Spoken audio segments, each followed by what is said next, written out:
I'm Logan Crawford, and right now on Spotlight, we are speaking with a talented and multifaceted writer by the name of Maree Alaina Graham.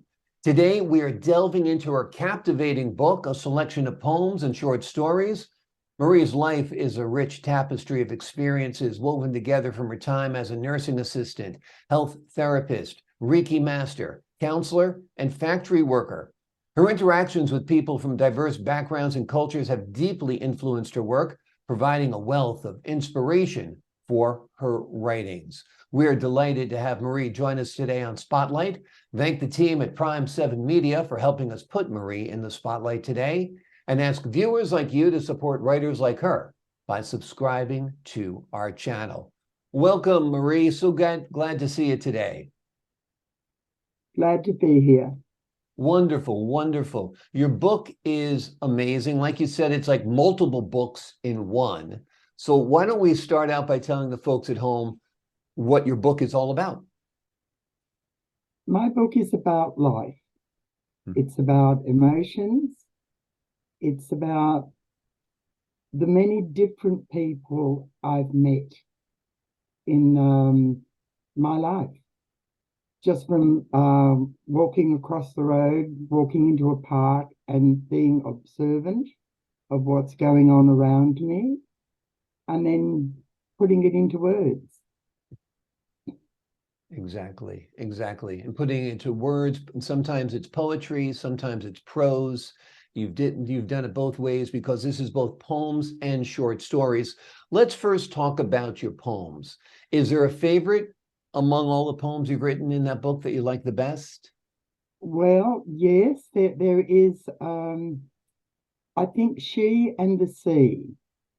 That was that came to me in the craziest manner. I used to carry a little notepad and pen with me, and one day my partner wanted to go and have a look at car parts, and I stayed in the car. And it just came to me. I had this overwhelming emotion just flow through me, and I just started to write. And I wasn't even aware of what I was writing until I had finished. And then when I read it, I burst into tears. Wow. Um, so it's a very strange way that different poems come to me. And I don't even know their poems until I write it down, and then I look at it, and I'm not sure whether it should be a story or a poem. So I think eeny, meeny, miny, mo, which will I choose? Right. So yeah, so She and the Sea would be the one that pulls at the heartstrings. Absolutely, absolutely. And for the folks at home, what is She and the Sea about? She and the Sea is about a young woman who has lost her husband and her child and does not want to live. And she takes herself to the beach late at night and just decides to walk out and finish it.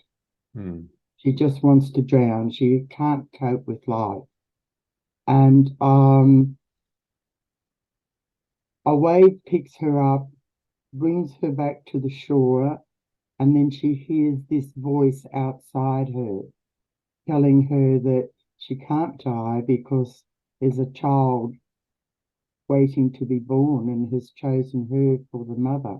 And I'm sure that there are many women out there that have been in this situation. So they will understand that there is hope. It doesn't matter what situation you have in life, there is hope. Yeah, exactly, exactly. Life changes on a dime, for better or worse. And you does never know indeed. when something's going to change and make what's bad right now something wonderful. Have you ever felt that despondent that you wanted to walk into the sea and never stop? Is that what that was born from, or did you know Yes. someone like that? Tell me about it. I've been in that situation myself, but not the loss of a child as such. Hmm. Um, a loss of a relationship with a child. Mm. Different opinions, clashing.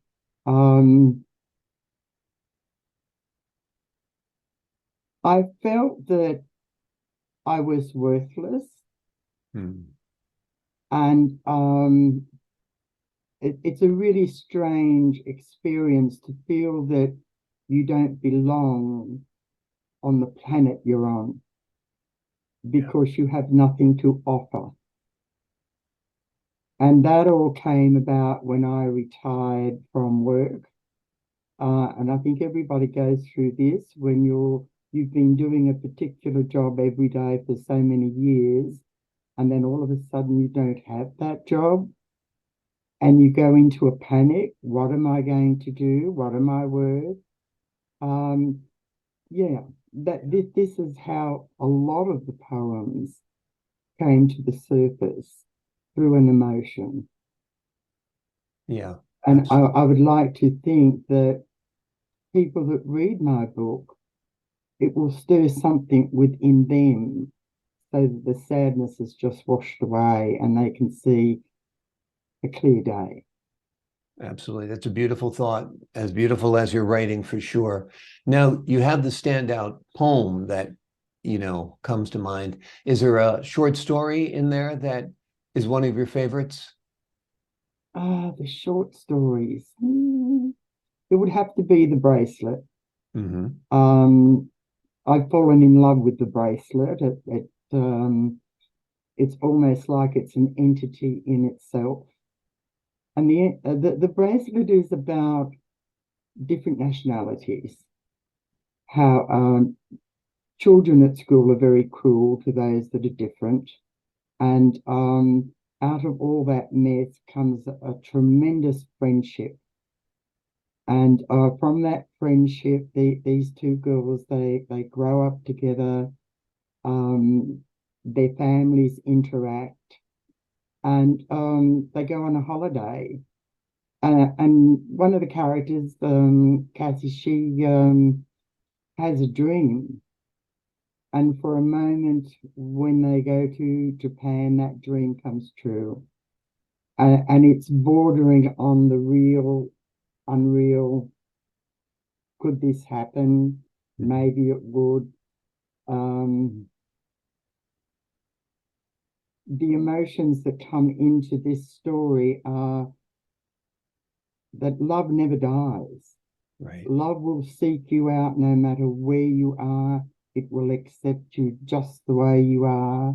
You don't have to change. And it opens up another world, perhaps even another realm. Beautiful, beautiful thoughts indeed. Tell me about writing this book. Were these works that you had written over the course of years or the course of your Oh, lifetime? many years, Over 20 many, years. many years. Some Many of them years. were on little scribbles of a Mhm. paper when I forgot to take my notepad with me. Mhm. A bus ticket, Yeah. a serviette from a restaurant. Um, the wanting to write didn't give me a time span. It's I'm having coffee and I've got to grab a serviette and a pen and start writing. Mhm. So it would be maybe a period of about 30 years. And then just one day I decided to gather all these up in the time when I thought, what am I going to do with my life now? Right. And I gathered them all up, and I made out of a manila folder, I made a little book Hmm. just to see how, and I would have had about maybe 10, 15 poems then. They were before the stories came to me. And I used to share them with my grandchildren and any children that wanted to listen. Hmm. And at one stage, I went to my granddaughter's preschool. I was over 20 years ago. And of course, I read Willie the Worm. And the kids just, they were just delighted. And one little boy stands up and says, Well, my father collects the worms to go fishing with. And I said, yes, but he will never catch Willie. And the kids just loved it. And that made me feel, well, I'm not worthless. I can make children laugh. Yeah. And that's priceless. Making children laugh is something that really changes a life, touches your heart. It's such a wonderful emotion, right? And it lifts your spirits. Yeah. You know, lots of children out there have got very sad lives. And when they go to preschool, to come across something that can make them feel good is, as you say, priceless. Absolutely. Absolutely. Well, we're glad you have lived such an interesting, rich life, that you've walked in many shoes, and that you've taken the time to write during the course of your life and now compile these writings into a wonderful book. It is called A Selection of Poems and Short Stories. It is written by Maree Alaina Graham. It is wonderful. It is highly recommended that you buy this book and savor it. Read a poem a day, a short story every now and then. And there are poems and stories you'll want to read again and again, because each time you read them, you'll find something different, something more in them. Maree, thank you so much for joining us here today on Spotlight. Thank you for having me. It's been a wonderful experience. I may write a poem about it. That would be great. I'd love to see it, love to read it. Thank you so much, Thank Maree. And to you. the folks at home, I'm Logan Crawford, thanking you for your time this time. Until next time on Spotlight.